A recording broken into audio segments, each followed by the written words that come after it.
열왕기하 18장 17절에서 37절 아수르 왕이 다르단과 랍사리스와 랍사게로 하여금 대군을 거느리고 라기스에서부터 예루살렘으로 가서 히스기야 왕을 치게 하며 그들이 예루살렘으로 올라가니라. 그들이 올라가서 윈못 수도 곁 곧 세탁자의 밭에 있는 큰 길에 이르러 서니라. 이제 북이스라엘은 망했습니다. 남과 북이 대치하고 있었지만 사실은 남쪽은 북쪽에 10분의 1도 안 되는 12지파 중에 오직 유다만 남겨놓고 나머지 모든 지파는 멸망하고 없습니다.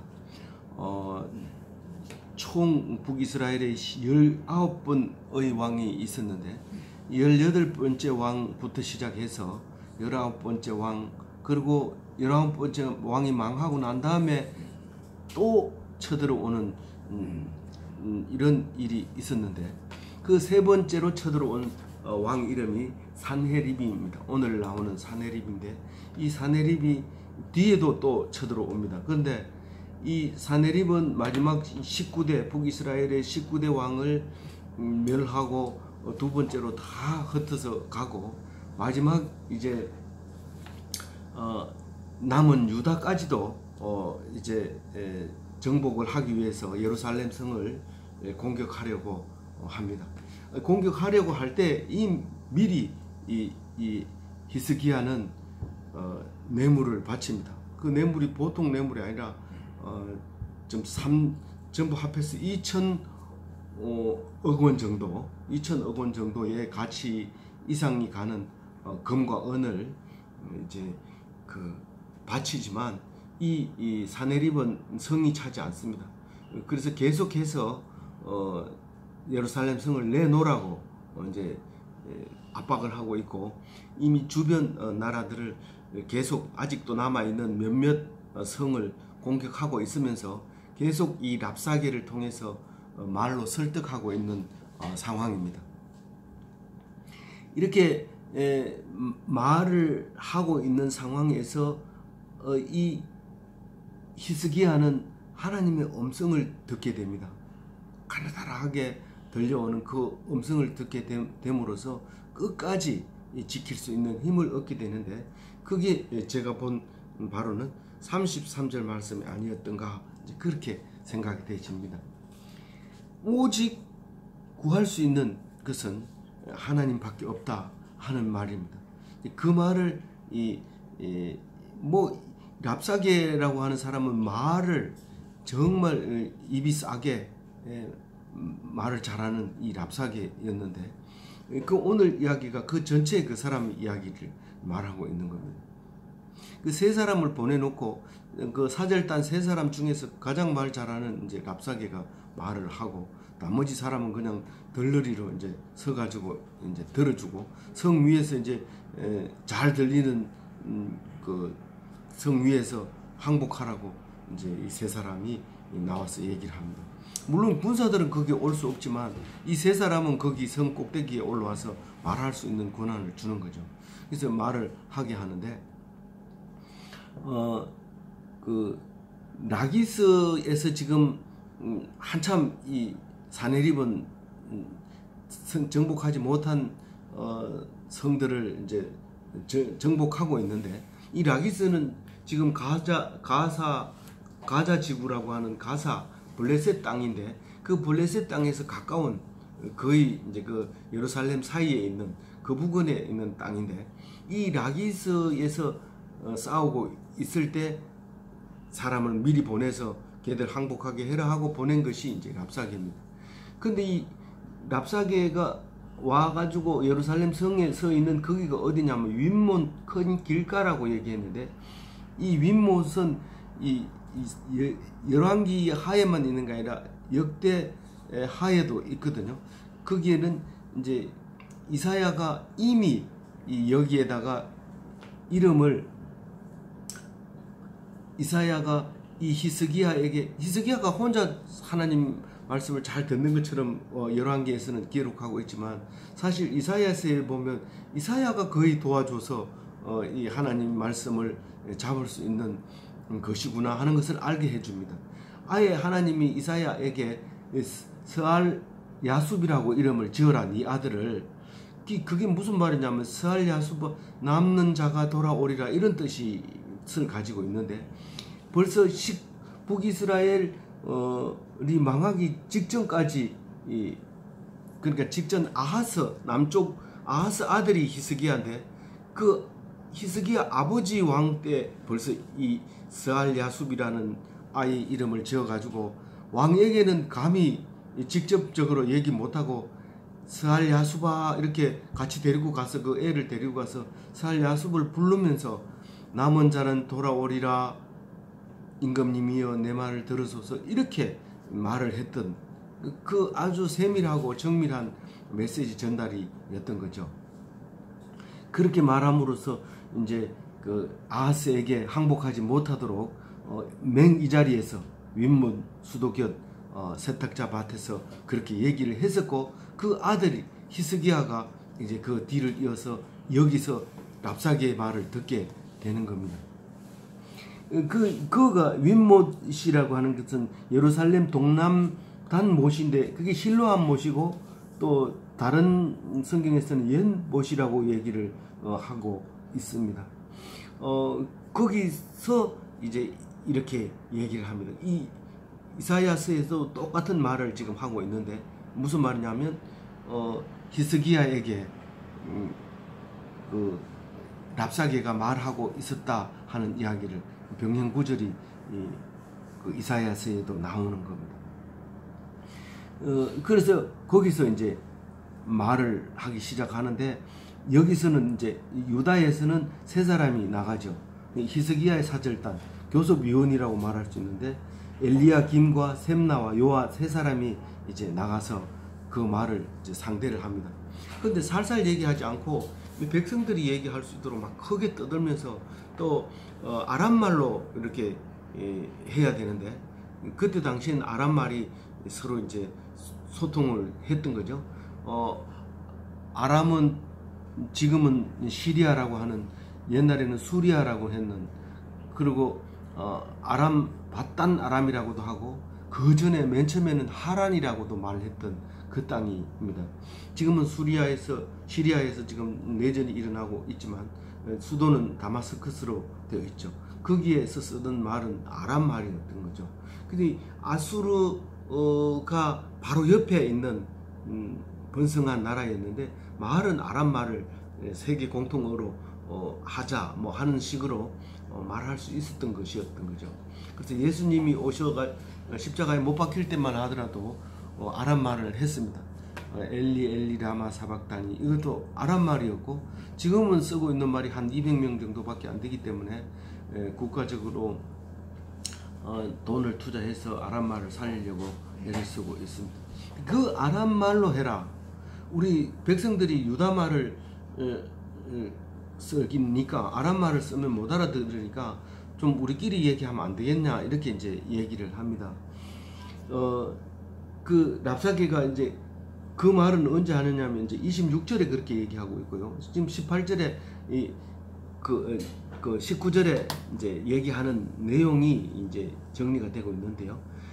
히스기야가 믿고 있는 것이 무엇이냐, 이 말을 하고 있습니다. 19절에 히스기야가 의뢰하는 것이 무엇이냐, 믿고 있는, 도대체 뭘 믿고 너희들이 이렇게 버티고 있느냐, 그렇게 얘기하면서 20절에 너희들 뭘 믿느냐 이러면, 우리는 계략이 있다, 우리는 용기가 있다, 뭐 이렇게 얘기하는데 너희들 믿을 게 없다. 아수르를 반역할 만큼 믿음도 없고 계략도 없고 용기도 없다.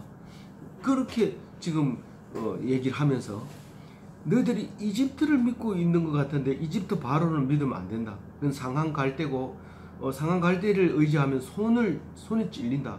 이 갈대에 손이 찔려서 다치는 경우가 많은데, 너희들이 그게 지팡이인 줄 알고 짚다 보면 상한 갈대이기 때문에 손을 다친다. 그거 믿을 거 없다.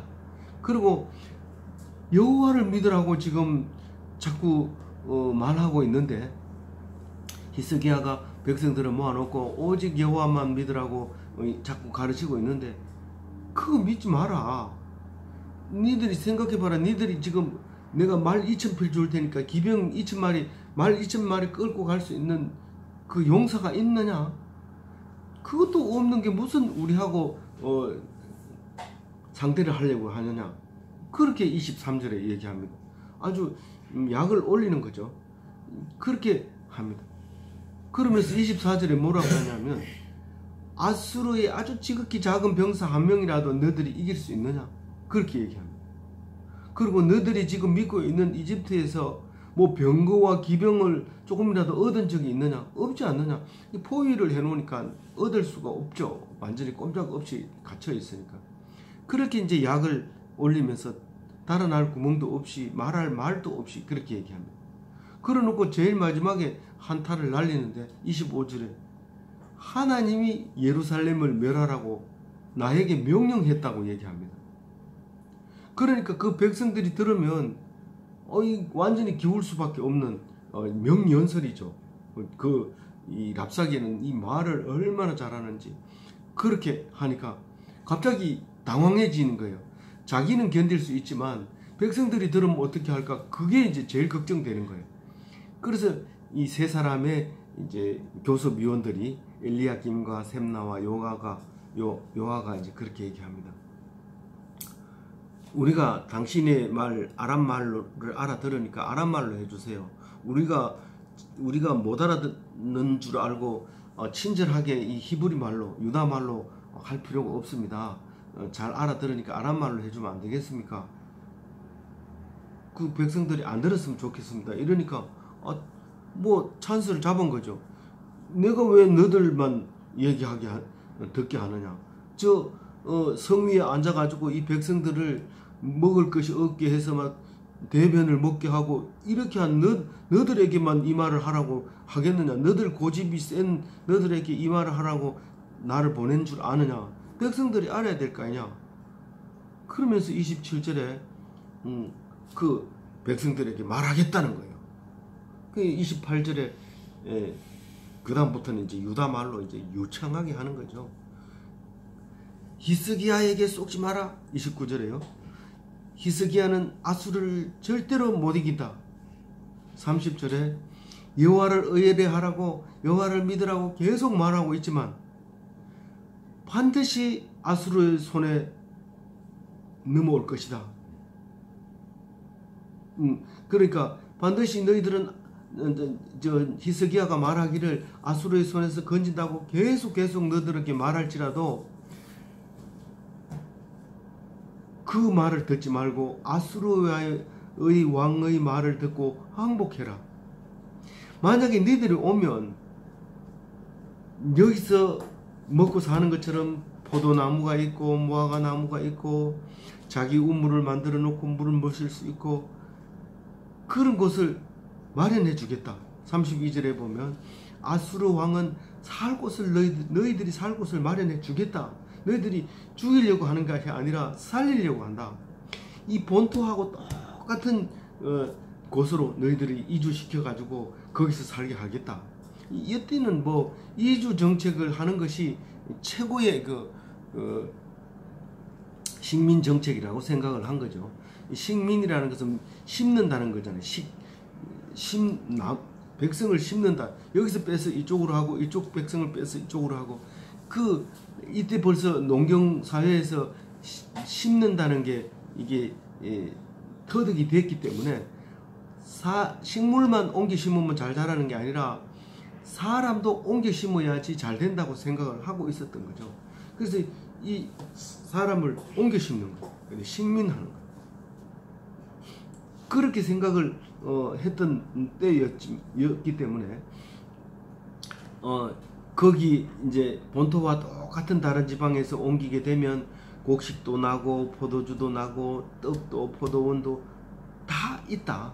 그러니까 거기 가면 기름도 흐르고 감람유, 올리브유죠.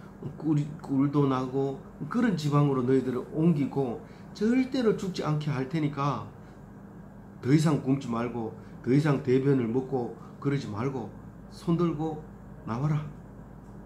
그리고 33절에 오늘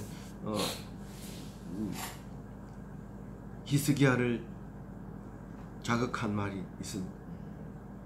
아수르 왕의 손에서 건진 신이 있느냐 하는 거죠. 없다는 거죠. 그게 누구의 믿음이요? 아수르 왕 사네립의 생각이고 사네립의 믿음입니다. 그 앞에 있는 왕들도 다 그렇게 했고 자기는 3번째지고 또 그 다음에 다른 왕도 너희들을 이렇게 할 텐데 이 아수르 왕의 손에서 건진 신은 없다.